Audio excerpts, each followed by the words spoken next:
It's July 5th, 1852 in Rochester, where he lived. Frederick Douglass is invited to a gathering of the Rochester Ladies Anti-Slavery Society to speak on this day on the Declaration of Independence. His speech is titled, "What to the Slave is the 4th of July?" After first recounting and extolling the courage and virtues of the founders of this country and the fight for liberty, using all of the popular tropes, Douglass turns his discourse. The rich inheritance of justice, liberty, prosperity, and independence bequeathed by your fathers is shared by you, he says, not by me. The sunlight that has brought life and healing to you has brought stripes and death to me. This 4th of July is yours, not mine. May you rejoice. I must mourn. Douglass is writing 2 years after our California is brought in as a free state, but with the compromise of a strict fugitive slave law provision that in 1852, the year of this speech, is tested by the California Supreme Court and found constitutional. The nation's character hung in 1852, as it still does, in different ways in the balance. And also, so does Douglass's own life and liberty and the future and safety of his 5 children and wife, to name just one intimate price. At the time he speaks in July of 1852, Douglass is barely able to support his family, though working full-time publishing his anti-slavery newspaper, the North Star, and speaking on the circuit. He is a man desperately trying to pull the moral arc of the universe so that it will bend towards justice and larger love. And he is tired. Lately, it helps me to remember other chapters, not too long ago, when folks were fighting more hideously obvious battles than we are. It reminds me both of how far we have come, in part, and the long journey that we are part of, and also how bloody depressing at just about every turn for whoever was the one trying to pull some arc of pain to a place of healing and wholeness and restoration. So we're not alone in the anger and the sadness that we feel any week, not this one, not this month, as we mourn, as I think most of us do this week, that some of the guardrails to the rights of GLBTQ folks and all of us who will follow on this slippery slope of erosion. And as the levers to social repair and societal reparations, that's part of the affirmative action ruling, and the social control of women and trans folks, all of it continues to unravel. And if you're like me, maybe you're wondering, what is our problem as a nation? What is the sickness at the core that, like a serpent, keeps slithering out and infecting the whole? Or maybe you don't put it in quite those terms. It's strangely fitting this weekend, though, to reflect on that, and I'm pretty sure that I don't have the answer, but I have a thought to throw into our shared reflection as we all wrestle with it, and some of that begins in 1831, that piece of the answer for me. In 1831, a 26-year-old French aristocrat, diplomat, student of history and political science, and lover of liberty, traveled for 9 months in the United States. Alexis de Tocqueville published his social and political observations in 2 volumes that came out in 1835 and 1840, respectively. Much of what de Tocqueville sees, he admires. But he does also see the seeds and the full-blown harvests of evil, slavery, the slaughter of Native Americans among them, and he names some of what's emerging in this nascent nation state. He names what he sees in our early DNA, and this will be helpful for future generations of Americans as we try to understand ourselves, what runs in our national veins and character so deep and so intimate that we might miss it without a mirror like de Tocqueville's. The young Frenchman isn't the first to name our individualism as a unique part of our national character, but he does reflect a lot on it. When he talks about it first in Book 2, he chooses to contrast it to what he calls egotism. Egotism being what he describes as a sort of self-centeredness or narcissism. He says, the one who prefers himself to everything else in the world.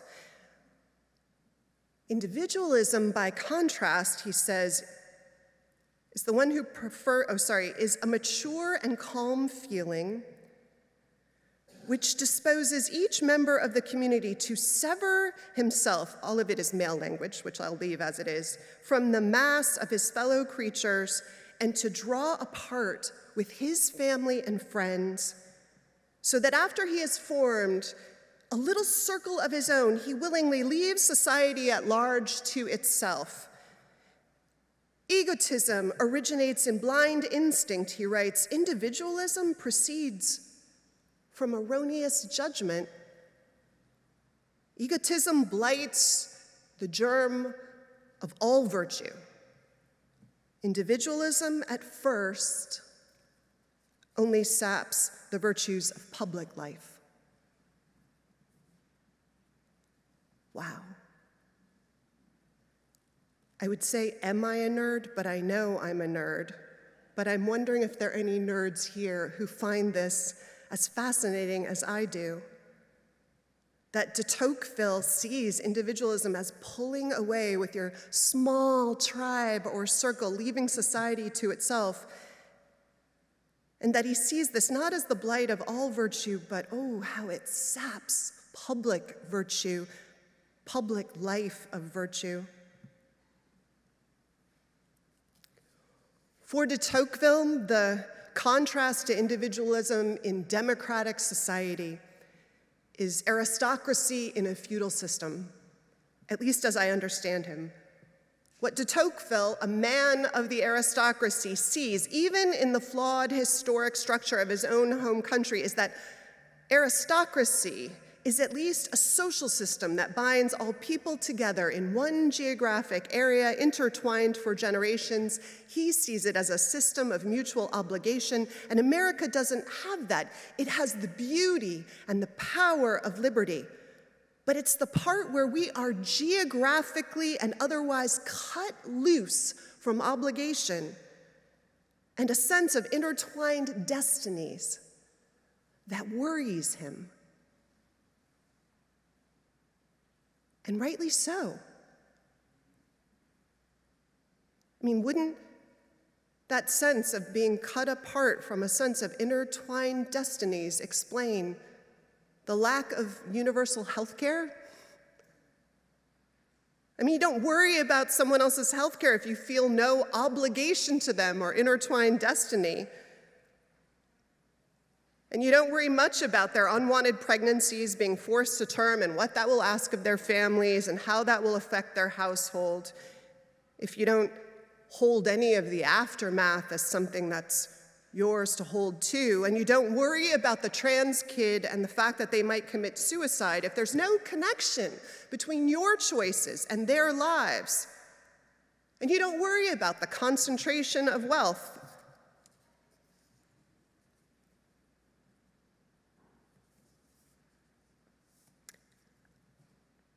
This reification of individualism and independence, when it's truly cut off from its fellow human beings and a sense of mutual obligation and destiny, it also trickles down in American ethics and philosophy in obvious and intimate ways. It shows up, I think, in that reified notion of independence that you talked about, Sam, this morning. That vision that's masked as an ideal, absolute and beyond question, that we are best, that you and I, we are most noble if our goal is to do what we must to stand on our own 2 feet and not rely or ever be dependent on others, and frankly, not respect or be kind to those who did rely on others, on the sick or the disabled or the elderly or the poor.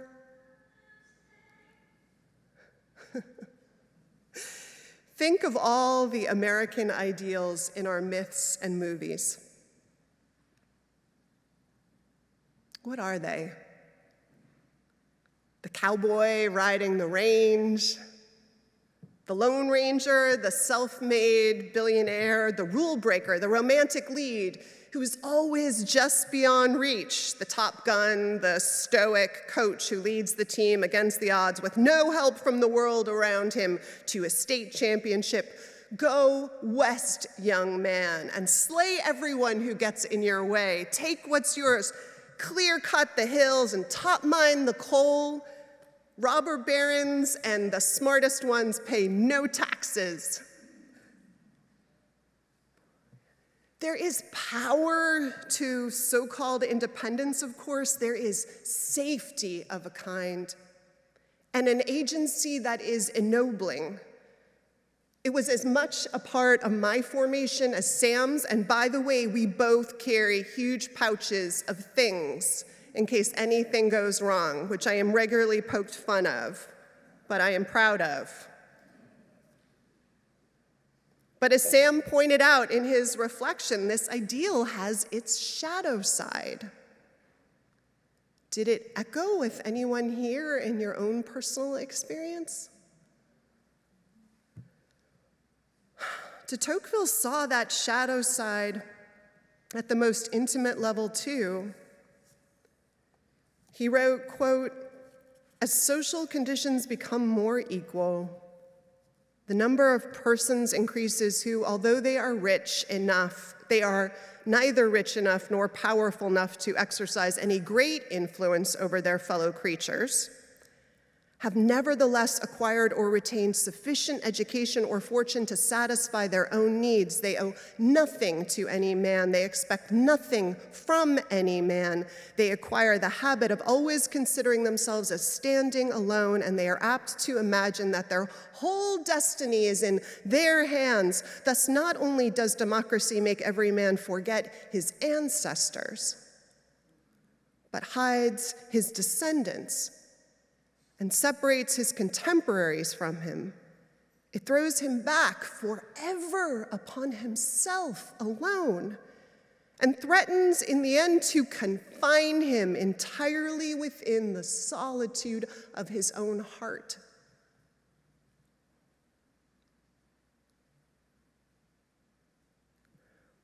By 2000, now retired professor of the Kennedy School at Harvard University, Robert Putnam, would write a book all about the diminished social capital of the last 25 years. People with fewer friends, fewer neighbors stopping by, people literally bowling alone. And 23 years after the book came out, that is this year, and even before the pandemic, sociologists are speaking of a crisis in friendship, particularly for men in America.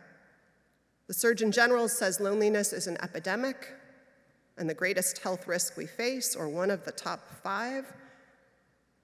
And there is a rise of depression and anxiety, highest in some cases among teens. And the care for those who are different from us, or who some perceive as different from them, is unraveling,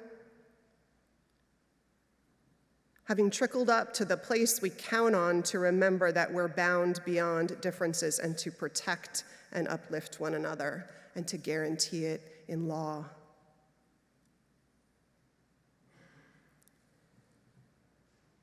The danger of our Declaration of Independence is this very broken sense of divorce from one another's lives and fates, the thing that de Tocqueville worried of, in all the ways it plays out intimately and collectively. And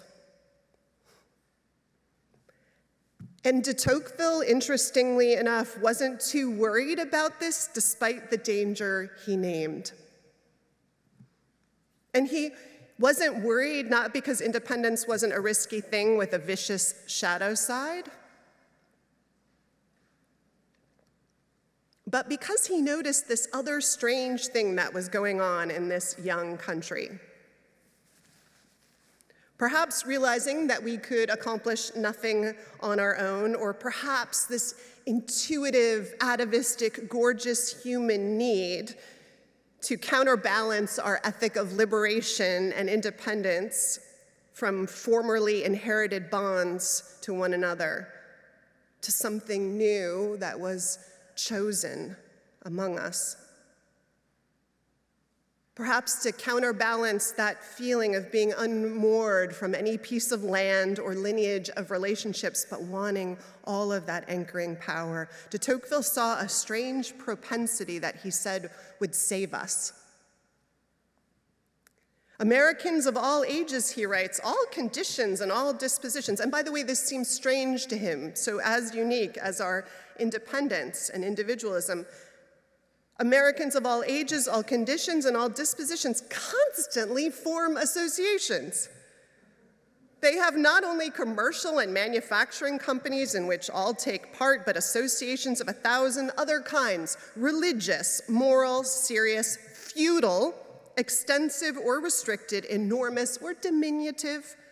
The Americans make associations to give entertainments, or found establishments for education, to build inns, to construct churches, to diffuse books, to send missionaries out.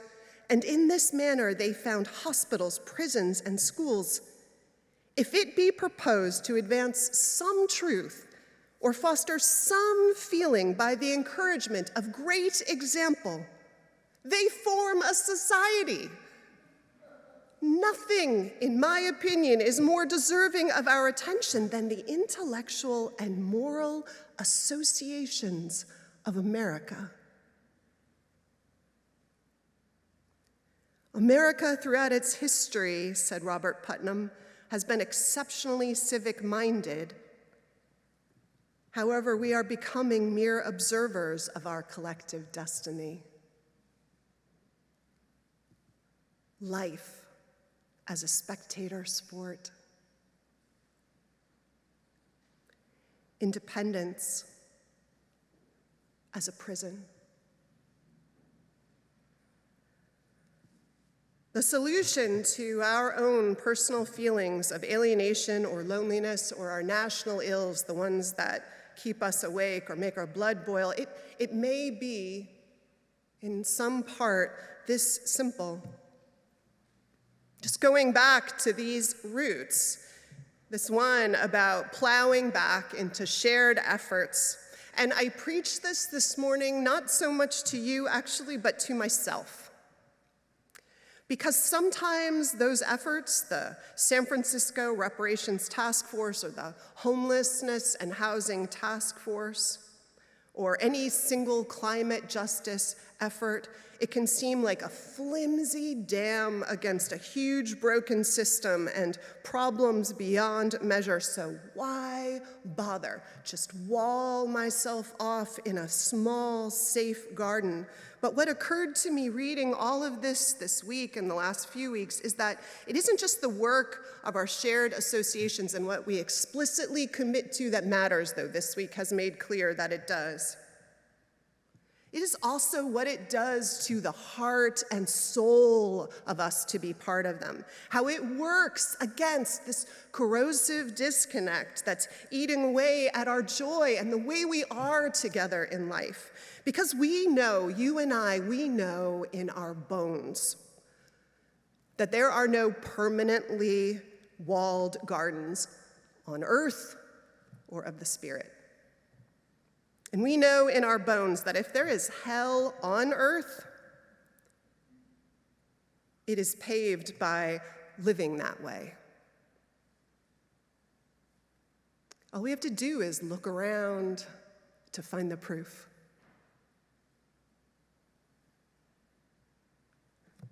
Those ladies in Rochester that Douglas spoke to, and Douglas himself, they knew there was more, as flawed and ugly as the world was around them, that liberty was not freedom from, but freedom to choose what you love and who and what you want to save, and find your tribe and pull and lean in and love. Even hearing hard truths, even barely being able to pay the bills to do so. And let your heart be stretched and alive in community. Because, my friends, we were not meant to sign the Declaration of Independence with our lives, but a declaration of interdependence. And we know that. We know that. We forget it sometimes, but we belong to one another. We are America, all of us. And more too than just America.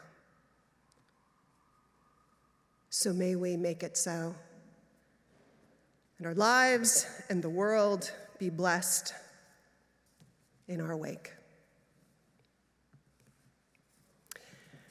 To end today, I want to give one plug for something that Laura Shenham and I, hearing from some of you, are realizing, which is that part of what we all need right now is also a ton of joy and a time to be together and remember what it's like to be together in joyful ways. That's the seed for all this, and remembering it. So please put on your calendars Friday, August 18th, 6 to 9 p.m. Show up. We're calling it the Extravaganza of Joy. You'll be fed a meal cooked by other members, and if you yourself like to cook in massive quantities, and we don't know about you, please find us, because we need more hands on deck. We're gonna have someone teach us English country dancing, with live music and games and puzzles set up too for people who've been to the retreat. That's one of the things we all love. So you can move through the evening or just sit under the stars and talk. The building will be all ours, and we'll just get to be together joyfully. So come. Last weekend, I was in Pittsburgh for the Unitarian Universalist General Assembly, the biggest annual gathering of UUs, where we put the democratic principles of our faith into practice. And we make worship and gather together for talks, and I was at one of those talks about a Jewish spiritual practice called Musar, and this was an online talk. The speakers weren't in the room, so when the computer that the venue provided ran out of batteries 3 minutes into the talk, it was just a little bit of a problem. So after a few minutes, I managed to pull up a link to the Zoom, brought my computer down to the front, navigated the tangle of wires, and got everything back online. I don't mean to toot my own horn, but that also wasn't the first time that I've stepped in. In college, I started carrying around a VGA video cord in my backpack after enough of the professors couldn't project their slideshows. And that's not all that I carry in my backpack. Need a Sharpie? Need some sticky notes? If you're hungry and you forgot to bring a snack, I have an energy bar. Something stuck in your teeth, I have some floss. Phone low on battery, I got a charger. I eventually stopped carrying painter's tape, but if it's one of the 5 days a year where we actually get some rain and your feet are soggy, you'll be glad to know that I legitimately carry an extra pair of socks. Good ones too, darn tough Vermont wool socks. Believe it or not, while I am always happy to share, I don't pack all of these things for other people. I do it for myself, because to my core, I am independent, and I never want to be caught off guard. never want to ask for help, never want to be a burden. I never did Boy Scouts, but I've always embodied that ideal, that value of independence, of being prepared. I'm not sure where exactly it came from. I don't remember any specific moment that nudged me towards independence. Maybe trying to win in my high school debate club, maybe just internalizing some traditional notions of masculinity from the cultural ether. Masculinity isn't all toxic. Some of it is about a single father being dependable and resolute, never sharing his struggles, always making sure that his kid had his school supplies and showed up on time. Even though he never went to university, doing what he could to provide a stable home and lay a foundation so that his son could do the things that he was not able to do. And in so doing, acting as a clear role model for independence. Who knows where I got it from? But while I do see independence as a virtue, I've struggled with asking for help. Let me amend that. Not even asking for help. I don't ask for help, even when I probably could use it. No, I even struggle with accepting help when it is offered, when I never asked for it, when I definitely want it.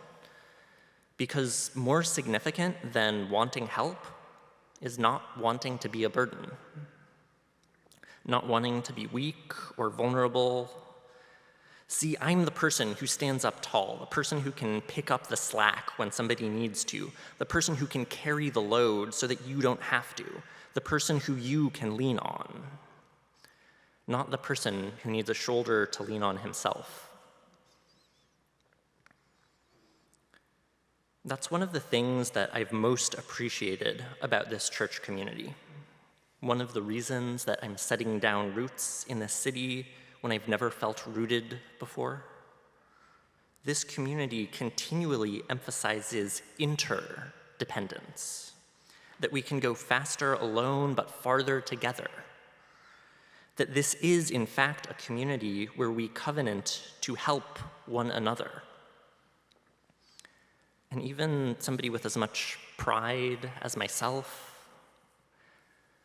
please swallow your pride if I have things you need to borrow, for no one can fill those of your needs that you won't let show. One of the only times that I have asked for help, like really asked for help, was in the middle of pandemic when I was at my breaking point and I gave Vanessa a call. I don't remember if I ever said this, but thank you. It really meant a lot to me.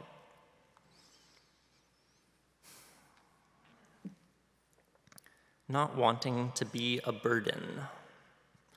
It's funny, I do all kinds of volunteering. I have my bag full of supplies in case anyone should need anything. And whenever I can help anyone, I always enjoy it, always feel fulfilled, always feel closer to the person that I'm lucky enough to be able to help, and absolutely never feel like they're burdening me. And yet still, there is something inside of me shouting not to ask for help, not to be a burden. I guess all of this is my way of saying that if you've ever heard me talk about a bad day or feeling lonely, if you've ever seen me tired or overwhelmed and not just acting like I have everything under control all the time, if you've ever offered me a ride or a meal and I accepted it, that's me saying that I love you, that I care for you, that I trust you. That's me saying that we're part of each other's community and I don't have to do everything myself because we are stronger together. That's me saying that I feel rooted and that you are my roots. That's me saying that We all need somebody to lean on.